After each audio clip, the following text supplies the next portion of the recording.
Hey folks, Justin Nation from Nindie Spotlight here again.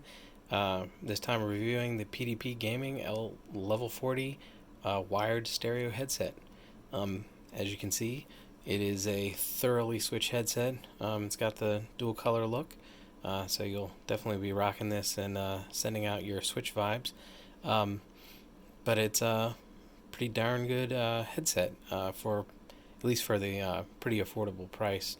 Um, so starting with construction, for its price range, I'd say its construction feels about what you'd expect.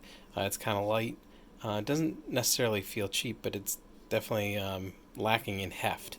So it feels, a little light, but not too bad. Um, in terms of the ear cups, they're sort of a cloth finish. Um, they are a little small for over ear. I mean, they do work fully as over ear. Um, Maybe I have big ears. It feels a little bit more confined, but still comfortable and works just fine.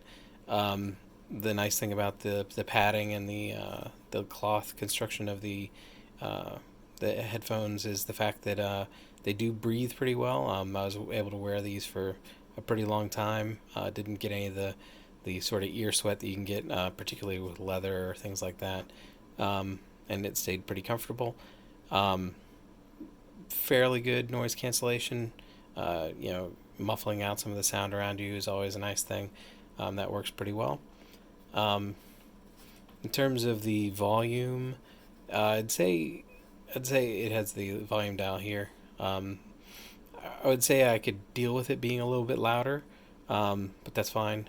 It's certainly easy enough to hear things, and works pretty well. Uh, I would say that the sound quality, I mean, for its price range or its price point, it really it's fine. It's not like a high fidelity kind of sound or anything like that. But for games, um, you know, we're not talking about a high quality music headphones here. For gaming, and specifically, these are geared toward gaming on the go and things like that. It certainly seems like an appropriate quality of sound. Um, the headphone, it's on a boom, which when you want it to be muted, you just have to flip it up, and when you want it to be active, you pull it down. Granted, there aren't too many games out there that use voice chat, but for the few that there are, Fortnite, Overwatch, and things like that, I know people really like being able to communicate better. It's more efficient. So certainly, since you don't have the availability of a keyboard or something like that for communicating. Um, so it's the quality of that. I'd say that the threshold of the threshold before it picks up your voice is pretty decent. It doesn't pick up things like normal breathing or things like that. It does seem to do a pretty good job of ignoring relatively low level sounds that you make, and the quality of what comes through. Again, for the price range, it sounds perfectly fine. It seemed to, nobody had any complaints. It wasn't one of those things where the second you start talking, everybody on your chat's like, oh, your mic sounds like garbage. It doesn't sound like you're, in a weird tinny room or any of those kinds of effects. It just sounds like your voice and doesn't get super distorted. So I was happy with that as well, and pretty comparable to pretty much any other headset that I've used. Um, that isn't really pricey or something like that. One thing I would say is it's I've got a pretty big head. Um, it's adjustable, but I'd say that it runs a little tight. Not that it becomes uncomfortable, because I've had things that when they run tight, it starts to make your head hurt. But I think that pairs pretty well with this being for on the go play. You want it to sort of hold on pretty well. You don't want it to be too loose, because then that's not going to be good if you're actually using this on the go. So I'd say it's an appropriate level of tightness, but just as a reference, it hugs the head pretty well.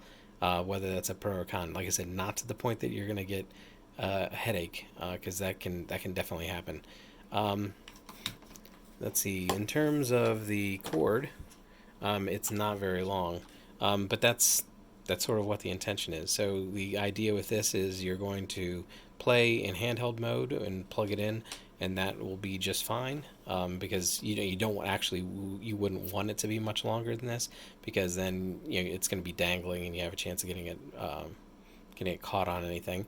But then if you're playing in docked mode, then that's where the where PDP's Face Off Deluxe Plus audio wired controller comes into play. This one's been refaced with the super hot Mario look, because that's where the audio jack on this comes into play. One-handed. Let's. Come on. There we go. That's where the audio jack on this actually comes into use, and is very useful because now, as long as you're not playing, obviously the wired audio controller only has so much reach in terms of its cord. I think it's over 10 feet long, so you have to be in some proximity to your dock. But once you have that, now I can play using the docked controller, and I can have the headset hooked up, and it's all pretty nice and tight and works pretty well. And no discernible difference in the quality once you plug it into the controller. There's no loss of fidelity or any kinds of negative effects like that. So there aren't too many headsets that I've seen out there for the Switch. I certainly haven't reviewed any other ones, but having used headsets with PC gaming for a long time, for its price point, this seems to be an appropriate quality product.